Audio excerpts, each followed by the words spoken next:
Avatar: The Last Airbender is iconic. I think for modern pop culture, Avatar is to Western cartoons what Star Wars used to be to sci-fi. It is a juggernaut that even if it didn't actually invent the tropes and archetypes it popularized, they codified them so thoroughly that now every story is doomed to be compared to it. People can't say redemption arcs without somebody whispering Zuko. World building is so detailed that even the four nations have their own unique subgroup with their own unique identities and visual style. The magic system, while simple on paper, can be used in so many different varieties of ways and so many different styles that it'll never get boring. With a writing that balances the horrors of war with a coming-of-age story where the humor never takes away from the seriousness of the situation, and all this is being written for a kids show. Avatar: The Last Airbender is truly iconic and is pretty much the benchmark for pretty much every serialized anime TV show will be compared to for the next 100 years. No show is perfect, but Avatar is pretty fucking close. If you ignore the shipping. I just said I was confused. Now, I don't know how much of a controversial opinion this is, but while the Avatar fandom has been pretty unanimous in mocking the shit out of the Legend of Korra for its, well, romantic subplots, I say this in quotes, as the cliches, the writing that only exists to cause drama, and the maximum effort being put into engage shipping around who Korra was gonna end up with. After all of that nonsense, I think we all can agree that this shit was ass. The romantic subplots of The Last Airbender, though, have gotten a free pass, which bothers me since they're not that much better than Korra's. In fact, the only real difference is how much focus they get in the story. Korra's Team Avatar is so crippled by shipping drama and love triangle bullshit that it could honestly be better described as Korra's harem than her team. In contrast, Avatar subplots hijack the story way less, as the story has way better things to do. However, there is one massive exception to this. One ship that does kinda hijack the characters and the story they're trying to tell, where the normally impeccable writing of Avatar is just, it's at its weakest. And that ship is Aang x Katara, the ship that nearly killed me. Now, I'm never gonna pretend to be objective whenever I talk about shipping or romantic subplots. It's kind of impossible, especially when the topic is built around vibes. This is all gonna be my personal opinion. But when I say that this ship has been the bane of my existence since I was 12, I want you to know I'm dead serious. Aang x Katara, or Katang as fans will call it, is pretty much my villain origin story for hating romantic subplots that don't get a conclusion till the last literal second of the series. I honestly think I'm a bit of a freak when it comes to Avatar shipping discourse, as not liking Katang is not a unique opinion. But here's the difference. I don't ship Katang. I also don't ship Zutara. Sorry, Z-Stans, we are not the same. Yes, so? But here's the real mindfuck of this whole situation. I actually don't mind Aang and Katara as a couple. I see the appeal. I think it's cute when they end up together. No. What I actually hate about this ship is the journey of how we got here. As watching this 12-year-old try and flirt nearly killed me from just pure secondhand embarrassment. The cringe is simply too strong with this ship, and as someone who doesn't handle that well normally, I spend most of this ship's quote-unquote moments praying for it to just get it over with already. Combine that with the other complications of this ship of like Katara mothering Aang for most of the show, weird instances I feel like it's there mostly for the plot, not the characters, edging this ship into oblivion. While I love this show, romance has always been the weakest part of this franchise's writing, and Katang is my personal hell. So let's bust out the red thread and conspiracy board to just trace the moments that were supposed to build up to something and why it's never really worked for me. I'll acknowledge along the way what the show actually does well, but let's be honest, this is gonna be a rough one. Are you ready? Let's begin. Long ago, the four nations lived together in... Yeah, we don't have time for that intro. It's perfect, it's amazing, but too much of this video is already gonna be summary, as we do need the context. Speaking of which, did you know that Katang wasn't always planned to be Endgame? Nope. Yeah, fun fact, in the development stages of the show, the writers apparently had a lot of discussions deciding who was gonna end up with who. In fact, there was a period where Toph was gonna be a guy who, you guessed it, was gonna be a part of a love triangle between them, Katara, and Aang. This obviously didn't happen, thank God, but it just This goes to show just how much of the show changed from the ideas that were originally pitched and what ended up on the screen. I mean, Zuko was gonna be Katara's love interest, something that the extras and the writers won't shut up about. I would have gone Katara Zuko. I know we lost that fight, but Yeah, we did. But was it a fight? Was there talks about that in the writer's room?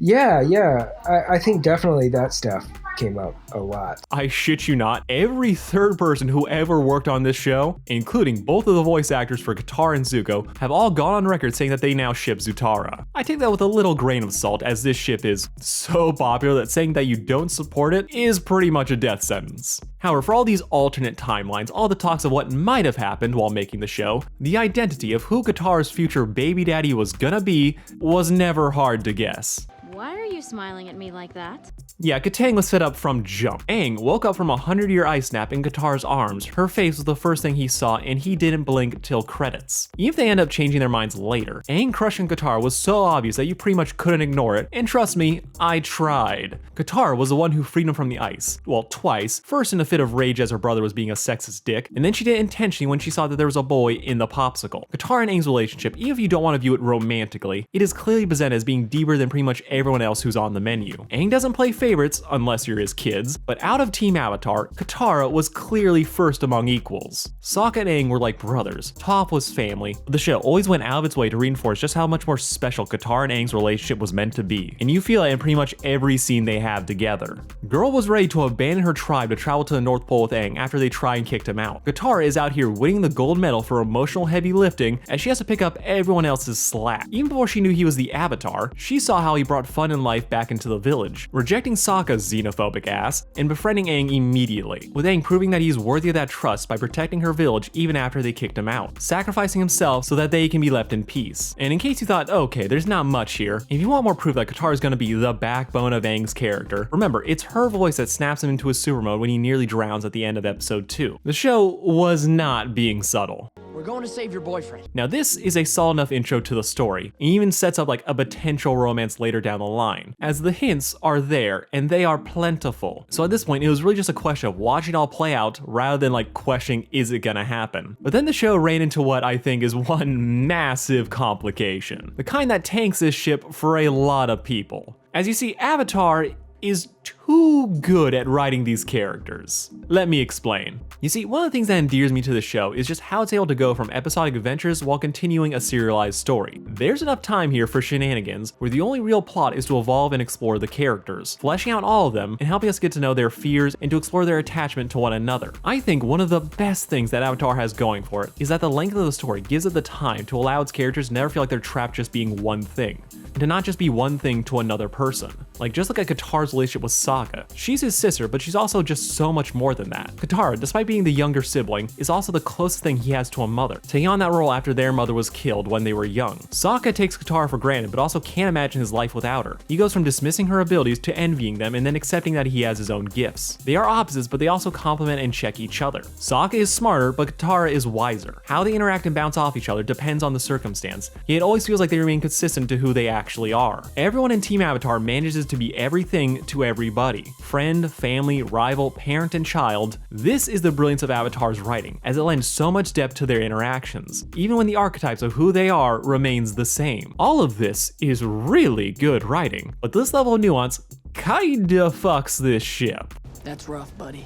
So here's the thing. There is definitely an arc about Aang growing from just the annoying kid with a crush to a more mature person who is in love with Katara. However, how both of the characters are written are giving two different flavors of ick, which the show never manages to properly deal with, leaving the deep web of connection that binds them together that feels so meaningful. But from a romantic angle, Houston, we have a problem. let's just start with the easy one first. Katara is Aang's mom. Now I won't be debated on this, like check me on the exact definition or description, but Katara is undeniably a maternal figure in Aang's life. Probably the only one he has ever had, as the lore from the show reveals that not only are air nomads raised communally, but boys and girls actually live in separate temples, with the men living in the north and south while the women live east to west. They do take field trips to go visit one another like we see with the air bison, but when it comes to who actually raised Aang, he probably had exclusively father figures. Katara is the teen mom of the group. She's been stuck mothering Sokka for the last couple years, so her mothering another orphan just came naturally. It's how she learned to interact with others, a responsibility she was saddled with after her mom passed and her dad left with all 20 people to go help in a war. Katara gives big, supportive energy, comforting those around her while stressing the importance of not giving up hope. Katara is an empathetic person who wants to protect people and uplift them, especially when they're going through hard times. When the gang goes to Aang's old home in episode 3, despite knowing that the Fire Nation killed all the Arrow Nomads 100 years ago, she still puts on a support front to Aang, nodding along as he talks about how his friends, yes, some of them had to survive, as he's unable to fathom the idea that everyone he knew is now gone. She wants to protect Aang from that realization, even though she knows he'll have to face it eventually. She wants to give him just a few more moments before reality really kicks him in the teeth. She goes so far as to hide evidence that the Fire Nation was here, and is trying to just gently temper Aang's expectations, only for him to find the corpse formerly known as Dad, Monk Gyatso, surrounded by dead soldiers, leading Aang to Hulk out, forcing Katara to be the one to snap him out of it, where to do so, she stresses how they are all family. We're your family now! Aang may have been looking, but the show put him into a box labeled familial, and for a lot of people, the show never really did enough to break that perception of their relationship. Not helping this is how Katara is Aang's rock. She is the emotional support sponge who takes everyone's trauma and lashing out to tell them that it will all be okay. The line between supportive maternal figure and supportive partner is kind of non-existent. So shippers can literally pick and choose moments and try to claim, oh, this is a step forward of them falling in love, but really what we're seeing is an intimate moment that isn't being fully coded as romantic. See Kyoshi Island, where Aang becomes a local celebrity, showing off for all of his little fangirls, with Katara warning him not to let the fame go to his head. Only it does. Immediately. So the two hit a rough patch where Aang is relishing his new fame and attention. She's mature enough to think long term, while Aang is immature and only focusing on the present, blinding him what he needs to do, leading to a minor fight, with it being obvious that for all the attention Aang is getting, he also wants Katara's more than anyone else's, which for most other characters would be a sign of obvious romantic tension, but instead it feels like a kid trying to show a new trick he learned to a parent or friend. We have a layer of Aang calling Katara jealous of his fangirls, which puts us back into a friend, hazy, romantic thing, yet also plays into Katara's status as the responsible one, feeling left out as she doesn't really have the luxury of being the one to goof off and not having to worry about whether or not they'll starve next week. Katara does show up to watch him do something stupid after all his girlies leave. They both apologize, she saved his life when he nearly drowns again, then hugs him at the end of the episode, finally giving him the attention he's been craving. You know, like a child, which he is, but we'll get to Aang's age in a bit. Now, my personal take has always been that Avatar put Katang in a hole that it just always struggled to dig themselves out of. Katara being supportive and motherly isn't a bad thing, nor does it exclude her from having romantic relationships. But the show as it went on could never figure out the right ratio between romantic moments and platonic intimacy. Katara not seeing Aang as a romantic partner is part of their arc, I know. You can stop typing. However, just because it's intentional and makes sense in the world doesn't mean that it's good, as the show is failing at one crucial thing, making me want it. And you know why? Because cringe. A sweet little guy. I definitely wouldn't want to kiss you. You know me. I don't really care what I eat. Okay then, see you later. What are we doing? What our hearts have been telling us to do for a long, long time. Baby.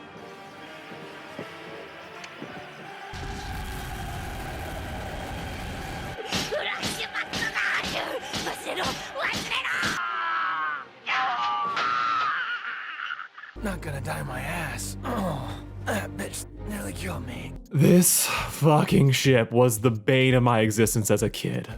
Already said I can't handle secondhand embarrassment, and the 80% of their very minimal, explicit romantic moments are all embarrassing. So every time it happened, I was in hell. Like, I shit you not, I had not seen Katara and Aang dance together till I made this video. It started and I changed the channel because I just expected it to be a fiasco, as that's just how the ship trained me to react whenever it tried to do anything romantic. Take the first explicit episode where we confirm that Aang has a crush on Katara. He's being adored, giving her a new necklace after she lost her old one. Aang is eating up the eye candy, only for Katara to call Aang a sweet little guy. Then Sokka mocks him for being a couple, and the dude took it personally, and would spend the rest of the episode trying to get the girl, with him bombing every single time. He's eavesdropping on her getting her fortune told, jumping through the moon when Katara is told that her true love is a powerful bender. So Aang, as the Avatar, assumes that it has to be him. Then he fails at flirting, asks Sokka for advice, only to fail again. Then he tries to get flowers, only for then, thank God, the plot steps in to make the story about anything else. Then we have to wait basically a whole season for any other big romantic vibes to happen between them, and it's kind of as contrived as a fortune teller giving them a prophecy about who Katara was gonna end up with. As you see, they get trapped in secret tunnels where they think the only way to get out might be to kiss, causing a fight as they're trying to play it off as not interested, only to do it later, and they're being forced to do it because of contrivance, and it's just rough to get through. Like, credit where credit is due, the writers did a masterful job at writing a 12-year-old with no game, and the girl who sees him as just a brother friend till she doesn't, and she also doesn't realize he's checking her out. This whole awkward situation is too real, and I hate it. So to put this in my perspective, the show, despite having hints that Aang has a thing for Katara early on, the fact that they front load them with so much "we're family now" vibes, that Katara is a maternal figure in Aang's life, then the moments that are supposed to endear them to me as a couple, of Aang puppy dog love obsessing over Katara, and it's so painful that they make me want to change the channel, it just kills my interest in actually wanting to see them together. I love their characters, I think their relationship is amazing, but everything the show is doing, especially in season 1, made me not want to engage with them in a romantic light. Young love is awkward, but you can do it without making me long for death.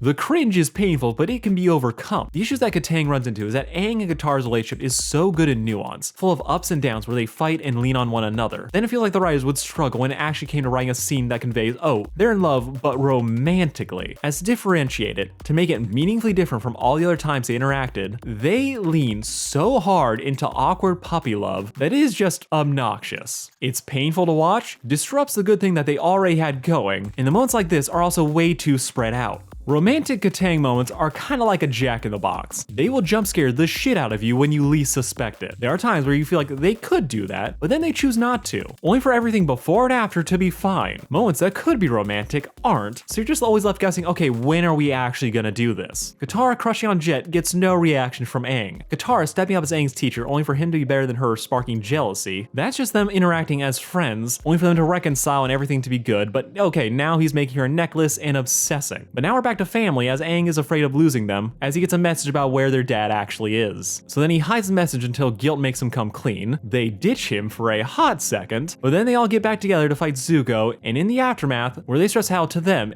Aang is their family, only for them to put the South and South Pole, cause right after saying we're family, Katara is kissing him on the cheek for getting back her necklace. Surprise! Katang is just a subplot. It's good that it's not hijacking other moments when it's not needed. The fact that we don't spend too much time on it is a good thing. Just look what happened to Korra. The issue here isn't that they need more or less time. No, I think it's more of a question of creating a consistent sense of progression, especially when it comes to Katara's side. We're always reminded just how important Katara is to him and the specialness of that relationship. But the show really fails at showing Katara come to love him. This romantic subplot, more than just Jack in the Box, you'd also describe it as kind of leapfrogging over other moments and events.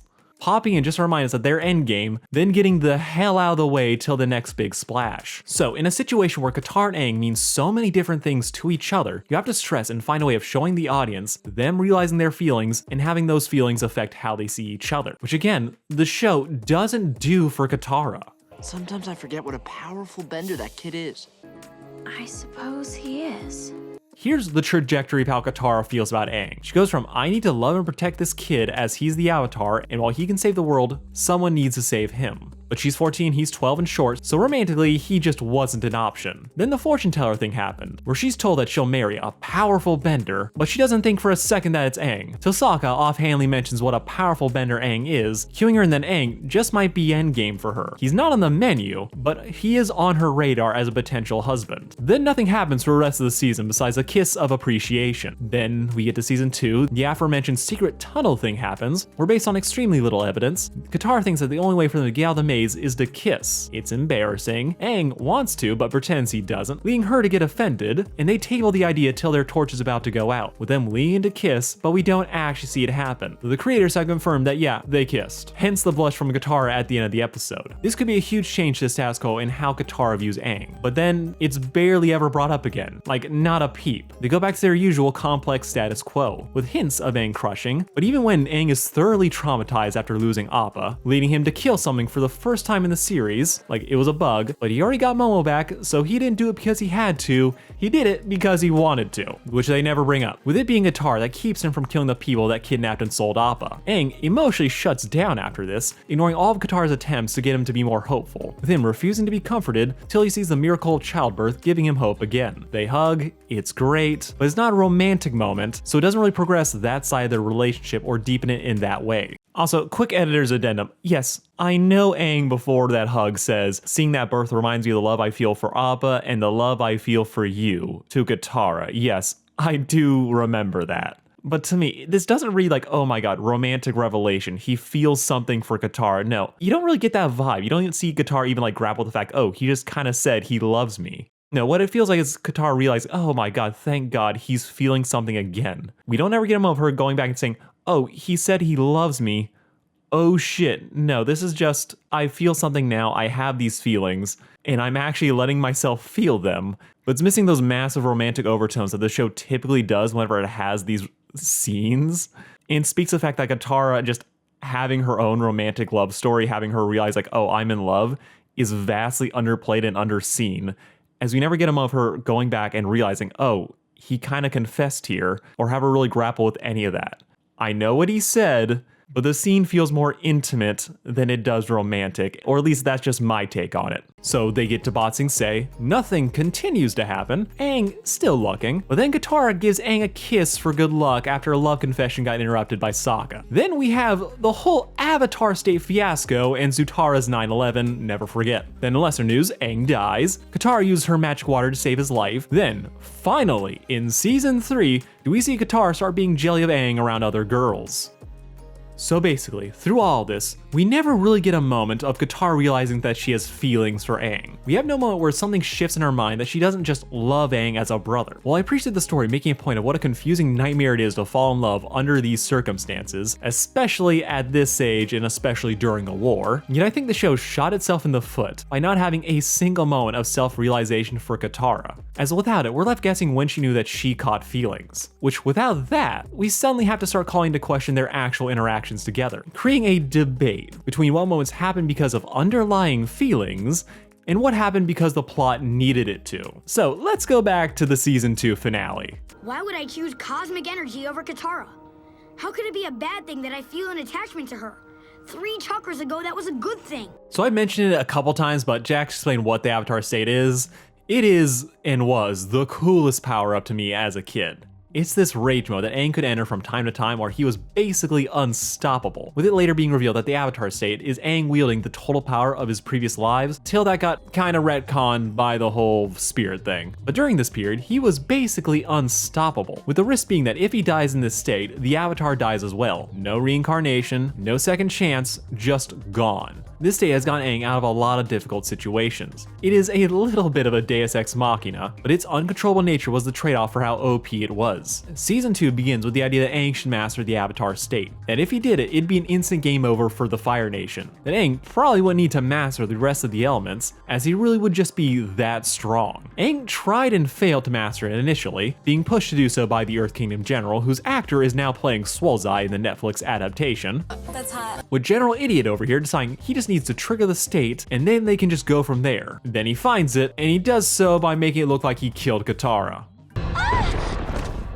Things go sideways. Katara is the one who has to get him out of the Avatar State, as, again, emotional support, and she is the only one who can ever really reach him when this is happening. But even after everything's calmed down, the idea of controlling the Avatar State never really goes away, with Aang getting his chance when he meets a guru who says he might be able to help him out in mastering his super mode. But before he leaves to do that, something interesting happens. Aang, about to fly solo for a little while, tries to confess his feelings for Katara. We have not had him be extra in love with her lately, this just seemed like the moment to do it, so he did.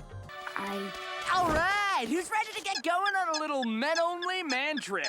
Yeah, that happened. But then, Katara, without seeming to realize what he was gonna say, decides to give him a kiss on the cheek for good luck. which puts Aang on cloud 9 as he now has his expectation that he might now finally have a shot. Only for the guru to tell him that to master the avatar state, he has to abandon his earthly attachments to the world, aka he has to give up on dating Katara. Essentially, the writers have put Aang between a rock and a hard place, as he not only has feelings for Katara, but he just recently has gotten the vibe that he has a chance, raising the stakes on this choice for him between love and mastering the avatar state. Without that little peck, this ship would have been running on fumes, as besides the situation forcing them to kiss, we wouldn't have any outright romantic moments from Katara to indicate to Aang that she might feel the same way. She was trapped keeping everyone together in the desert. She tried to console Aang after he lost Appa. While intimate, there's pretty much zero romantic tension in any of these scenes. So why this is impactful, why you can see why Aang would love this. So it seems like a little thing, this peck pretty much raises stakes for this choice for Aang, only for him to try and actually give her up, only for a vision of Katara getting imprisoned to snap out of this whole journey, and makes him go and try and rescue her. Something that would have been done without the kiss. With it makes the internal debate feel just all the more real for Aang,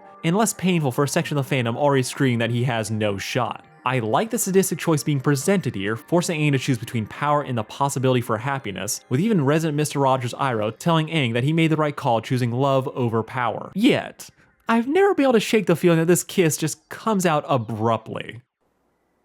What the hell is that? Here's my deal. For me, Katara kissing Aang, with the exception of the moment in the finale, almost always feels like it's the plot trying to keep this ship afloat, rather than a choice Katara would make for herself. If we don't count the non-coerced by the circumstances kiss, Katara only kisses people to show affection twice in the series, which is enough time to build up the idea that this is just part of her way of showing affection or is a more casual thing for her. She doesn't kiss Haru, she doesn't kiss her actual bad boy crush Jet. She doesn't really kiss her friends, she doesn't kiss her family. These kisses are reserved exclusively for Aang. This is in spite of the fact that they spend the majority of their time together from Katara's perspective platonically. And since we lack Katara's turning point where she starts to realize she might have feelings for him, these kisses never feel quite right to me. Like she could have hugged him and nothing would have changed, except for the fact that the show is now hinting that they're endgame, but doesn't want to commit an excessive amount of time to Aang's romantic subplot. Which, let's be clear, this is Aang's romantic subplot more than their romantic subplot. It defines way more of Aang's character than it does Katara's.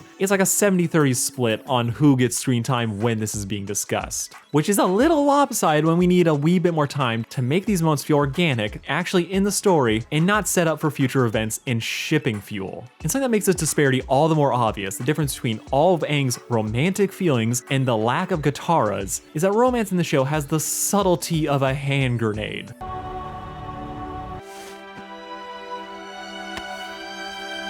Avatar, for all of its all audiences appeal, was still made by the Nickelodeon. So when it's going for certain moods, it really doesn't leave any room for interpretation. Like they might as well be playing the same track and put a love filter over the scene because it's always that obvious. So while I want to buy into the idea that this is a slow build, that you're supposed to be taking subtext of certain things and assuming this or that is when Katara finally caught feelings, Avatar's approach to writing romance isn't like that in the slightest. They always telegraph the shit out of it, making the lack of a clear turn for Katara all the more noticeable. All the romantic moments between the two is put into a very small box, and the moments we see for Katara feeling things for Aang is even smaller. So this leads the entire romantic arc to feel less like a genuine subplot, and it feels more like you're waiting for Aang to get the girl. Which, when compared with all the other great moments between Katara and Aang, it really seems what could have been a really solid romance. Yeah, girls are waiting for us. You sure about that? Moving on. So yeah, Zutara's never forget happened. Aang got. He attempted to give up his feelings for Katara to save her when they were cornered, only for Azula to snipe him in the back with lightning, nearly killing him, with Katara using her magic water to bring him back from the brink. With this relief of him not being dead being the closest thing we get to a mood shift for Katara, as nothing is the same once we get to season 3. As honestly, the vibe, someone in the writer's room won the OTP debate. I just used the spirit water from the North Pole. I don't know what I did exactly. You saved me. Yes, we're left to assume that seeing Aang nearly die changed something in Katara, but it happened off screen. as in season 3, she seems way more aware that she has feelings for Aang, getting jelly when he's around other girls, having scenes that feel way more romantic in nature than just intimate. She may not realize she's in love, but she's starting to realize how she cares is different than how she used to. Meanwhile, Aang, courtesy of dying and failing to save the Earth Kingdom, waking up to the world believing he's gone, takes a significant boost in maturity and angst, as trauma will do that to you. Hating how he feels like he failed the world a second time, he starts to feel crushed by his responsibility of saving the world, only for his friends to remind him that he doesn't have to do it alone, with Katara of course being the first one to hug him during his breakdown, after which he's able to slip back into his more casual, goofy antics. But that sense of worldliness never fully leaves him. Aang is still 12, but he doesn't feel like that immature kid anymore. Goofy, yes, but the last couple months have been horrific and he is feeling it. This finally makes Katang slightly palatable, as Aang and Katara finally feel like they're on the same level of maturity, which is exhausted. Now, season 3 for me is both the easiest and the most annoying season for this ship. They're both blushing at each other, they dance, even got a kiss in afterwards as a congratulations. It's not anything special, but when it comes to a show shipping characters together, this is pretty much the standard. It's not great, but it's not making me want to die inside, minus that one hallucination. You're my forever girl. But outside the dancing, everything else we get is not particularly grand. We still get tons of great moments to explore their bond in meaningful ways. Nothing about the ship derails their commitment to each other or mess with the dynamics of the team. However, despite us finally crawling to what I feel like should be the baseline for cartoon relationships, I still don't love it. You wanna know why? Because this is season 3. 3 seasons. 3 real-life years to get to a point where the ship finally stops feeling like desperate pining and started to feel just inevitable. I've always said that I personally hate it when shows drag out a ship over the course of the entire series, and Katang is one of the biggest offenders of this. Hell, it's the ship that made me hate this trope. I wouldn't say they were ready to be in a relationship in the early part of the season, but there is a point where the answer to who Katara is going to end up with is so obvious that them dancing around it any longer, it's just annoying. It annoys me as an adult, and it annoyed me as a kid, especially because I shipped it. Oh yeah, did you see this plot twist coming? Yeah, growing up, I saw the potential of Zutara. I probably looked up way more fan art of that than I ever did of Katang, but when it came to the ship that I was actually rooting for in the show, it was Katang, full stop, no contest. Please, just let them hook up. I'd seen all the hints, how Aang said in episode 1, how the love he felt for his family was remanifested in his love for Katara. I cheered for Aang in all his little milestones of trying to get closer to Katara. I was there rooting for him through all of it. However, looking back at it, I don't think I ever actually truly shipped Katang. What I think I really wanted was closure. This show spent 3 seasons hinting and pushing the idea that Katara and Aang were gonna hook up, with there being no real alternative for Katara, as any guy she was semi-into disappeared after their episode, but especially after the season 2 finale. All those little hints, all those almost moments of Aang confessing his feelings, it all just builds to this frustrating teasing that basically trains his audience to want something, even if they don't actually care for it. You could have this exact same setup for any couple, and you would get a huge section of the show's fanbase to ship them, as it's just a recipe designed to create obsession, to keep it almost happening, then rinse and repeat till you're so desperate for that next hit that you're willing to just accept crumbs. So even though I think the ship is just okay, the journey to get there is exhausting. The show has so many better things to do that when we go back to this, it's like, I get it. Are you gonna pull the trigger? No? Is this something that the show is actually having the characters grapple with, or is this just something that they bring up when it's convenient? Like, want proof? Katara and Aang kiss in the mid-season finale, and it's not brought up again till the penultimate episode. Like, I'm not asking for the ship to take up more time. God no, I've seen what happens when they do. But I just need the show to at least pretend it wasn't hitting the pause button on whatever these two had going on. We kissed at the invasion, and I thought we were gonna be together. But we're not. Like, it's almost cute that the story acknowledges what it's doing. Yes, crushing on somebody in the middle of the war, avoiding capture, trying to save the world, all of it is gonna kill your dating game. Doesn't stop in other shows, but here, yeah, totally, I get it. But something making sense doesn't make it enjoyable. Explaining why the ship has been on pause doesn't make the pause feel like the story isn't dragging. It just justifies it. Kinda like how Aang's lack of maturity keeps peeking through when he kisses Katara without consent. I just said I was confused. It was at this moment that he knew. He fucked up. Oh, the It's in Character crowd just got real quiet. Or they just added 3 paragraphs to their comments. As yeah, This isn't great, but it's not the worst example of this in the world. Aang kissing Katara is one of those thankfully teachable moments where you can kind of forgive it because he is so young. That he's thinking of himself, misreading a situation, and that he thinks this is what he should do. He has no experience dating, pitiful little experience actually dealing with women till literally a year ago. This is a sign of immaturity, not malice. We can track how he got to this point, as the last time it happened, he again kissed Katara without consent. She was surprised, but didn't pull away, though that might have been shock, but probably wasn't intended to be read that way. Instead, they were supposed to have a moment, so Aang didn't really register maybe there was a better way he should have gone about that. Hence, when they're actually finally talking about what happened, there's a pause. Katara is telling him, "I'm so confused right now," and Aang misreads that and just goes for it. Only this time, Katara actually yells at him for it, causing him to realize just how badly he fumbled that situation. Now this brings me to the things that kind of turn people off of this ship.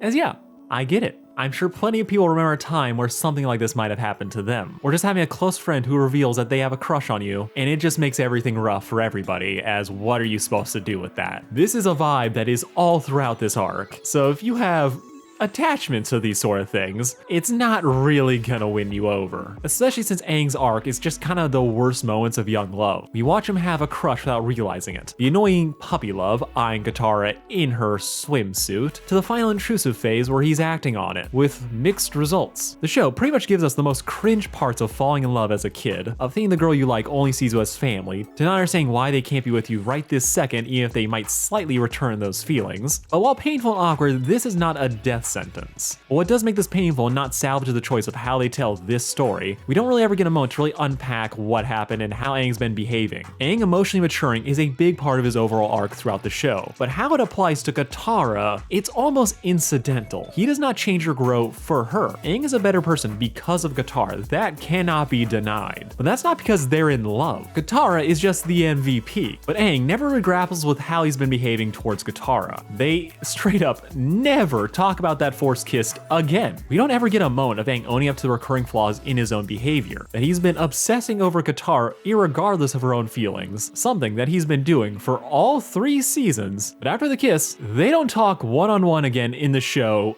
ever.